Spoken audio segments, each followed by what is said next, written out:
पाकिस्तान के तमाम वो इलेक्शंस जहाँ पे वोटर टर्नआउट या वो इलेक्शंस जहाँ पे लोग आम आदमी बाहर नहीं निकला वोट कास्ट करने के लिए, वहाँ पे साउथ पंजाब के इलेक्टेबल्स ने बहुत बड़ा किरदार अदा किया है। हर वो पार्टी इलेक्शन नेशनल पॉलिटिक्स में जीती है जो साउथ पंजाब में जीती है।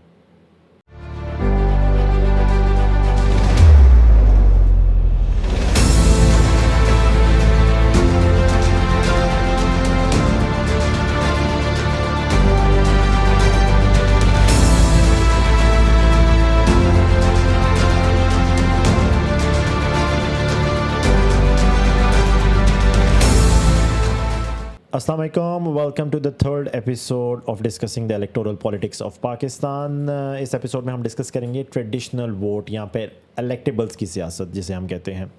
तो देखते हैं कि ये क्या है। सबसे पहले जो ट्रेडिशनल वोटर बेस, सबसे पहले तो ये समझना कि ट्रेडिशनल वोटर बेस सिर्फ पाकिस्तान में ऐसा है नहीं, ये ऑलमोस्ट हर एरिया में आपको नज़र आती है। डेवलप्ड डेमोक्रेसीज़ में भी आपको ट्रेडिशनल वोट नज़र आता है, लेकिन उसके डायनामिक्स थोड़े डिफरेंट होते हैं। वो मैं आपको एक्सप्लेन कर देता हूँ कि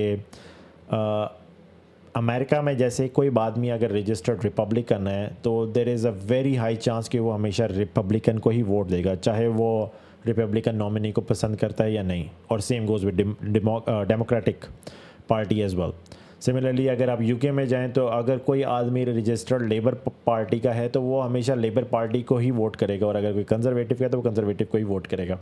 तो ये ट्रेडिशनल वोटर बेस जो है ये ऑलमोस्ट हर जगह मौजूद होती है, हर डेमोक्रेसी में मौजूद होती है। अमेरिका और यूके में ये शख्सी नहीं होती, ये पॉलिटिकल पार्टी बेसिस होती है। यानी कि उनके लिए ये डिपेंड नहीं करता कि ट्रंप है या नहीं है या बोरिस जॉनसन है या नहीं है।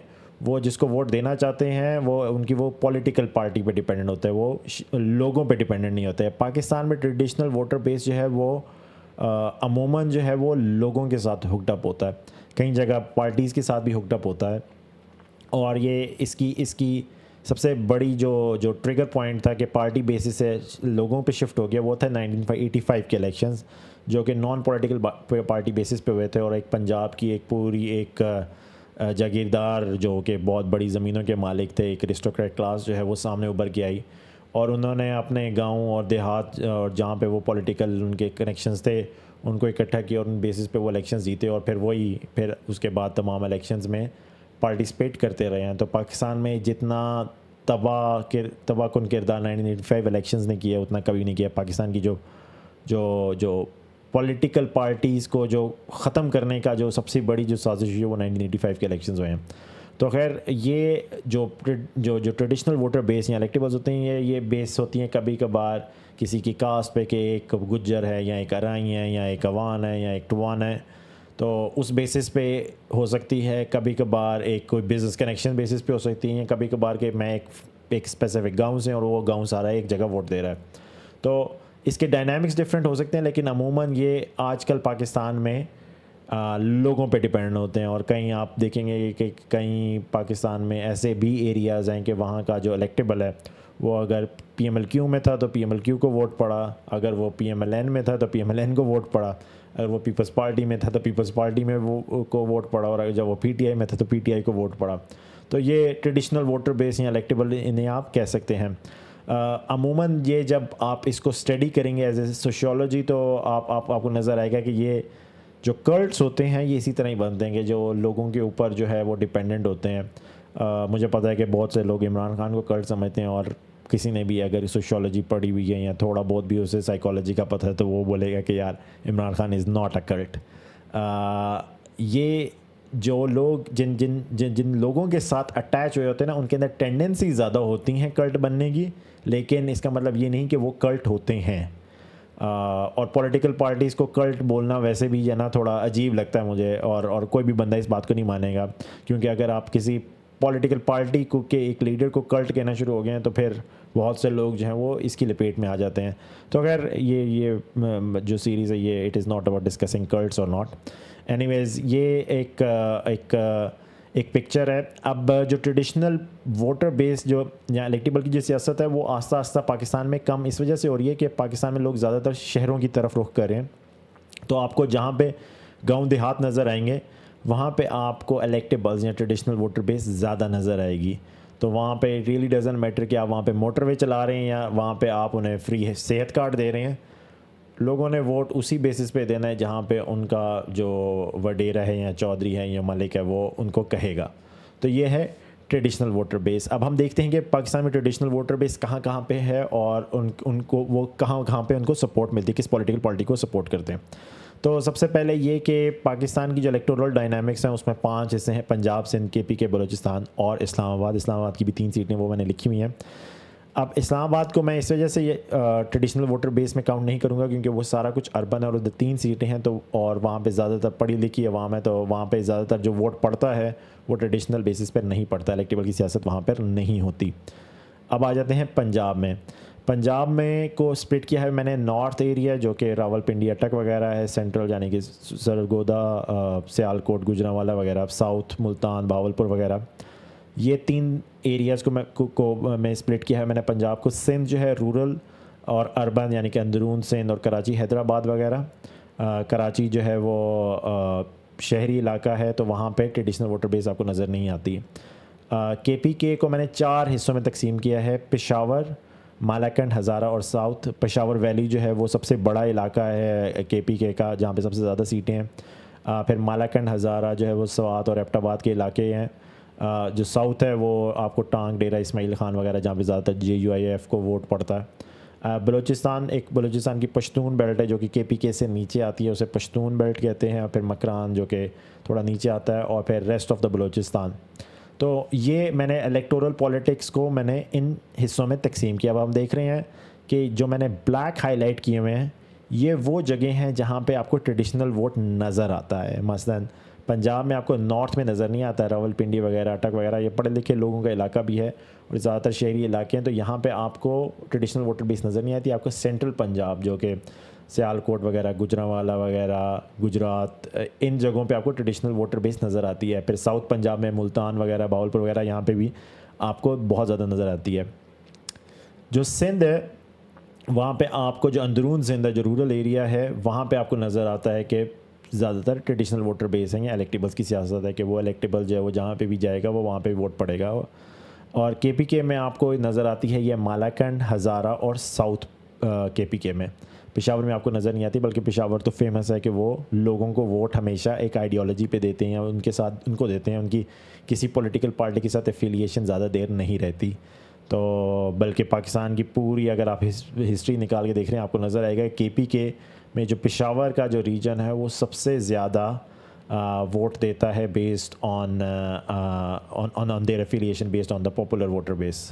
अगर किसी ने देखना है कि किस तरह एक आम आदमी जो है वो निकलता है या नहीं निकलता, किन बेसिस पे निकलता है, तो I think Peshawar is the best area to study electoral politics of Pakistan के को किस तरह एक पॉलिटिकल पार्टी जो है वो एक आम आदमी के अंदर जो है वो अपने जज्बात उनको जो है ना वो एक समेट सकती है।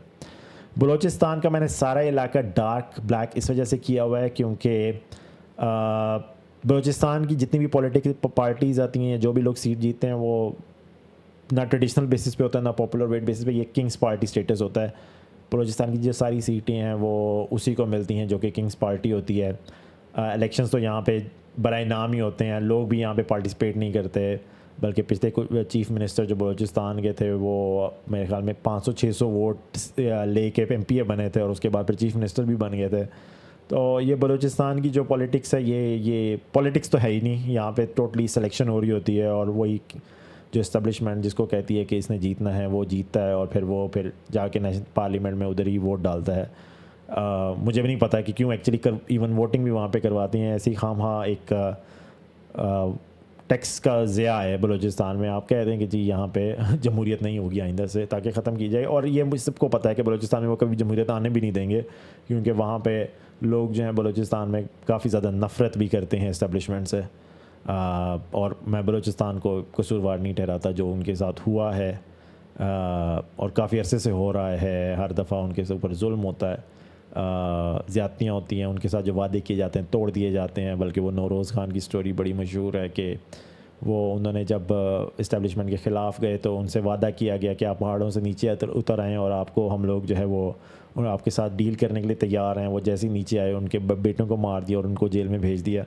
तो इतने उनके साथ वादे किए गए हैं और उसके बाद जिनके साथ वादे किए उनको कत्ल कर दिया गया। बलूचिस्तान जो है वो वहाँ पे पॉलिटिक्स इमर्ज होना, हमेशा जब भी पॉलिटिक्स अगर grass root level politics emerge हुई वो एंटी एस्टेब्लिशमेंट ही होगी। तो खैर ये बलूचिस्तान है। इस्लामाबाद जो है वो अर्बन एरिया है, तो इसी वजह से मैंने वाइट रखा है क्योंकि वहाँ पे ट्रेडिशनल वोटर बेस नहीं है। अब इस स्लाइड पे आप देख सकते हैं कि मैंने जो एरिया जिनको मैंने कहा था कि वो ट्रेडिशनल वोटर बेस है, वहाँ पे पंजाब में 2 एरियाज़ हैं सेंट्रल जहाँ पे 82 सीट्स हैं, साउथ 46 सीट्स हैं, सिंध रूरल एरिया जहाँ पे 37 सीट्स हैं, मालाकंड जहाँ पे 10 सीट्स हैं, हज़ारा 7 सीट्स और साउथ 8 सीट्स। ये आपको 6 एरिया नज़र आते हैं 3 प्रोविंसेस में। बलूचिस्तान मैंने बाहर कर दिया क्योंकि वो किंग्स पार्टी स्टेटस में आता है। तो और ये जो सीटों की नंबरिंग है ये मैंने 2018 के इलेक्शंस पे किए हैं। मुझे पता है कि 2024 के इलेक्शंस में ऊपर नीचे हुई हैं कुछ सीटें, तो अगर आपको 1-2 सीटों का ऊपर नीचे फ़र्क नज़र आ रहा है तो प्लीज़ फॉरगिव मी। मैंने ये जो एनालिसिस किया था ये 2018 तक इलेक्शंस के लिए किया था, जस्ट टू अंडरस्टैंड। तो ये नंबर जो है वो अगर ऊपर नीचे हैं तो I apologise in advance, these are based on 2018 elections. तो ये 6 इलाके आपको नज़र आ गए। अब हम देखते हैं कि ये 6 इलाके किस तरह स्प्लिट हैं, किन पॉलिटिकल पार्टीज़ को ये ट्रेडिशनली सपोर्ट करते हैं। तो पंजाब जिस तरह मैंने कहा सेंट्रल और साउथ पंजाब में आता है, और सेंट्रल की 40 सीटें हैं और साउथ की 35 सीटें हैं। अब जो सेंट्रल पंजाब की जो 40 सीटें जो कि ट्रेडिशनल वोटर बेस या इलेक्टेबल्स में आती हैं वो ज़्यादातर सपोर्ट PMLN को करते हैं। तो ये जो एरियाज़ हैं यहाँ के जो बड़े बड़े ज़मींदार हैं, जागीरदार हैं या जो इलेक्टेबल हैं, ये इनकी ज़्यादातर जो एफिलिएशन है वो PMLN के साथ रही है। साउथ पंजाब की जो 35 सीटें हैं ये आप इनको आप बता नहीं सकते कि ये किसको सपोर्ट करेंगे। ये कभी इधर होते हैं कभी उधर होते हैं, तो इसी वजह से मैंने नन रखा हुआ है यहाँ पे कि हमें नहीं पता कि वो किसकी तरफ जाते हैं। सिंध में आ जाते हैं तो वहाँ पे रूरल की 37 सीटें हैं और वो हम सबको पता है बाय डिफ़ॉल्ट पीपल्स पार्टी के पास ही जाती हैं। इक्का दुक्का जो है वो फंक्शनल लीग है उसके पास जाती हैं, लेकिन predominantly it is Peoples Party. फिर आ जाते हैं KPK, वहाँ पे मालाकंड की 10 सीटें हैं जो कि PTI को जाती हैं। सवात वगैरह का जो इलाका है, हज़ारा जो कि एबटाबाद वगैरह का इलाका है, वो 7 सीट्स हैं। ये पहले PMLN के पास ज़्यादातर होता था, अब आस्ता आस्ता ये PTI की तरफ ड्रिफ्ट कर रहा है। और साउथ पंजाब टांग डेरा इस्माइल के इलाका, यहाँ पे 8 सीटें हैं। ये JUIF का एरिया होता था और ये भी आस्ता आस्ता PTI की तरफ ड्रिफ्ट कर रहा है। ये आप ट्रेंड आस्ता आस्ता 2013 से देख रहे हैं, फिर 2018 में ज़्यादा नज़र आया, और अभी जो रन ऑफ इलेक्शंस हो रहे हैं या आपको वैसे जो पॉपुलर ओपिनियन सर्वे जो आ रहे हैं वो आपको नज़र आ रहा है कि ये PTI की है। तो अब जब आप इनको रिकनसाइल करते हैं इन सब नंबर को, आपको नज़र आता है कि PMLN के पास हमेशा ट्रेडिशनल वोटर बेस की वजह से 40 सीटें के करीब हमेशा होती हैं। पीपल्स पार्टी के पास भी 35 से 40 सीटें हमेशा होती हैं, और PTI के पास तकरीबन 25 एक सीटें होती हैं ट्रेडिशनल वोटर बेस से। तो ये ऐसी सीटें जो कि हमेशा इन पॉलिटिकल पार्टीज़ की ऑलमोस्ट पक्की होती हैं। PMLN की तो 2002 में जब वो मुशर्रफ के ख़िलाफ़ भी इलेक्शन लड़ रहे थे तब भी वो 40 में से 20 सीटें 18 सीटें उन्होंने यहीं इसी एरिया से ही निकाली थी।